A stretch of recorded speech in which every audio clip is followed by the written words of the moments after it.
We have the new moon at 21 degrees of Virgo happening on September 14th at 6:39 p.m. Pacific, 9:39 p.m. Eastern. Check your local time to see when this lunar event is occurring for you. And interestingly, the chart ruler for this moon is in a stationing period. In other words, the chart ruler for this moon is going out of retrograde a little over 24 hours later, making this a pretty potent new moon. When planets are stationing, they are at their strongest, they are closest to the earth, and we're able to feel their impactfulness on a deeper level. Also, the energies of this new moon will be mixed bags, so we've got a nice dose of easy alignments, but also some harder alignments that are going to be occurring during this time. And because of that, the vibes on the graph are pretty contradictory. Solitude is intersecting social energy. The solitude will be tapering off. We'll have that all the way up until the 15th, and then it starts slowing down and going into low grade energy as we get to about the 16th. But the social energy in itself does peak. So that sort of tone will be on a steady rise from the 15th all the way up until about the 16th. With a mixed bag energy like this, we're definitely going to have our moments where we need some space to sort out our thoughts, especially with the low grade amounts of emotional sensitivity, psychic vibes, family and friends, drive and ambition, mental energy, and also some romantic energy. So there could be a lot on our mind that we're trying to sort out, especially with those lower grade energies mixed in with all of this. When we have energies like that, sometimes we need space to sort out our thoughts, and having people in front of our faces doesn't make it easy. So this could be a period where we're trying to calm our minds and ground our energy. But as we get to about the 15th all the way up until the 16th, the urge to be around people will be strong. Might be in the mood for company after a lot of introspection and time to ourselves. Introspection is necessary. Sometimes we need to take a step back so that way we can think about an effective plan and useful strategies that will help us plan a new start for ourselves. So now that we're here in this fresh Virgo energy, it's a time to make improvements in our lives. New moons are about new beginnings. It's when we adopt the positive qualities of a sign to help us get to the next level and set the right intentions for ourselves. So that way, by the time we get to the full moon in the exact sign 6 months later, we can take action on our goals, tweak the things that need alterations, and release what no longer serves us in that sign. So think about where you'd like to be concerning Virgo energy. What type of self-improvement objectives would you like to see grow by the time we get to February 23rd when we have the full moon in Virgo? What would you like to enhance in your life? Virgo energy is about personal growth on many levels and becoming the best versions of ourselves. So this can show up in many ways. A lot of the time with Virgo energy, we deal with our daily routines, we deal with our day-to-day life, we deal with our work situations and what we do at work, wellness, and our regimen overall. So are there any areas of those things that you'd like to tweak for yourself so that way you can make it better? That way you can become consistent when it comes down to those things. Maybe this is a period where you're realizing that you haven't been on a good regimen and now it's time to kickstart something that's going to get you back on track and work for your schedule. If it's anything to do at work, it could be a period where you're trying to be more effective, or you're realizing that you're taking on too much and you need to delegate. If it has to do with your diet, it could be a time to clean things up around that. Foods that'll help you feel your best. But overall, this could be a time where you're wanting to become more disciplined and stay on track and hold yourself accountable, especially if you've gone through burnout, especially if you've had an unorganized routine or a schedule that's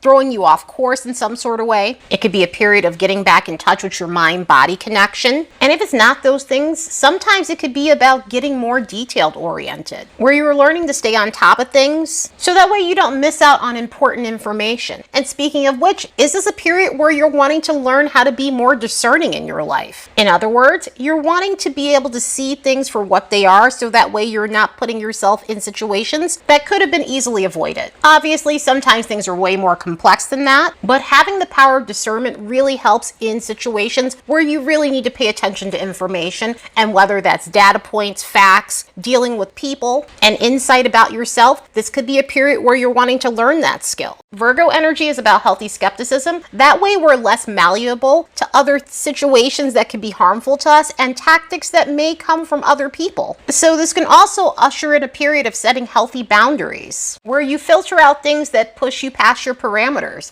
Sometimes the boundaries we need to set is with ourselves because, let's be honest, sometimes we do things that disrespect our own boundaries. Of course, this could be with other people, and this could be with other situations as well. This goes back to getting to a point where you're more disciplined with your own habits, but also being able to say no and being less agreeable with people who are overstepping your boundaries. The interesting paradox about Virgo is it's great at saying no, but then there are periods where it's not so good at saying no. So there needs to be a fine balance within this energy if you're looking to do so. Conversely, on a healthy end, is this a period where you'd like to be more of service to others? This is why I say the Virgo energy can teeter-totter between that. Virgo energy is excellent for making sure it's of use to other people. And so on the healthy end of the spectrum, are you coming to a point where you're realizing that you need to roll up your sleeves more? Maybe it's a period where you're realizing that you do need to be there more for certain people, obviously on a healthy end with healthy boundaries. So maybe it's a period of realizing that you've been very wrapped up in yourself, and then there are people around you that you're wanting to be more helpful with, you're wanting to be more supportive of. And not just with other people, this could also be with yourself. So is this a period where you're realizing you've been wasteful with your energy and it's led to a feeling of emptiness? So now you're at a period where you'd like to be more purposeful with your time and your energy. This can usher in a start where you're ready to be more precise and cut through the unorganized situations in your life or anything else that's bogging you down from being productive. This could be about being more active and getting out of a sedentary lifestyle. But overall, it could be a period where you're really becoming more purposeful with your time and energy. During these next 6 months, are you wanting to become more confident in your abilities and show your specialization? Put it another way, are you wanting to become more expert in your field? Are you wanting to take your talents and skills and become more niche when it comes down to your career goals? Virgo energy deals with specialization. It deals with narrowing our focus and putting in the long hours that we need to obtain specialization, to become an expert in our chosen niche. So this could be a phase where you're ready to put your nose to the grindstone and work on improving your craft so that way you can get those credentials and apply them to the career you want for yourself. But overall, use this next 6 months to get into healthy habits that'll keep you on track with your personal growth journey. Let's look at these transits and see what we can expect from this lunar event. So like I was saying earlier, the chart ruler is stationing right now. It'll be going direct the next day on the 15th, and it's making some mixed bag alignments. Because it's stationing, this could be a moment where we need to take a pause and analyze our next steps concerning how we want to enhance our lives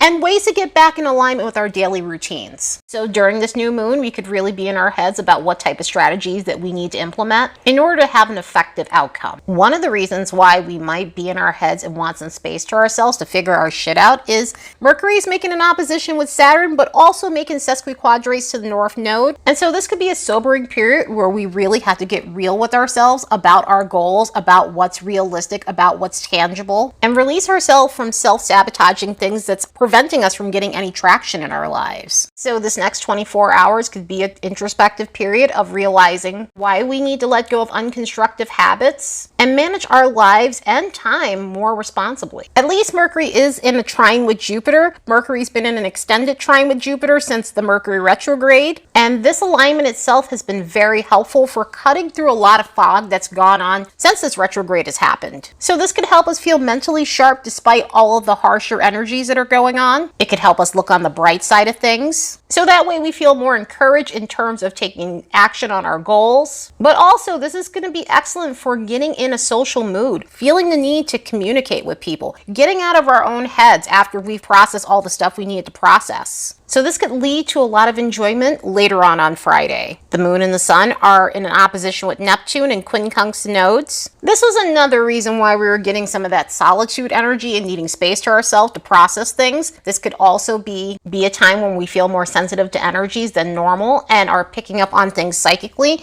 This new moon may produce very potent dreams that can point us on an intuitive level in terms of what we need to work on concerning letting go of unconstructive habits and the importance of getting spiritually grounded. But one of the cool things is this moon is making a trine to Jupiter, Uranus, and Pluto. And again, with that, this could bring a lot of enthusiasm into the air. I know Pluto is not associated with enthusiasm, but the great thing with Pluto is it helps us take action on the things that we need to take care of, the things that we need to transform. And overall, just getting to the bottom of things that really need our attention. And this doesn't have to be in an intense way. This could be in an enjoyable way. With the Jupiter stuff, we'll feel more more optimistic than normal, and Uranus will help us make those sudden alterations that we need. Also, this could be a moment where we're having an epiphany about something that maybe we were foggy about. So this is exactly why we had that mixed bag solitude energy mixed in with social energy, because this moon is absolutely mixed bag. It's got some jolly moments to it, but it also has some moments that are a little bit intense in terms of what we need to analyze, so that way we can move forward and to get back on track with our lifestyle overall. Anyway, I hope you all have the best new moon in Virgo ever. Later, and see you in the next episode.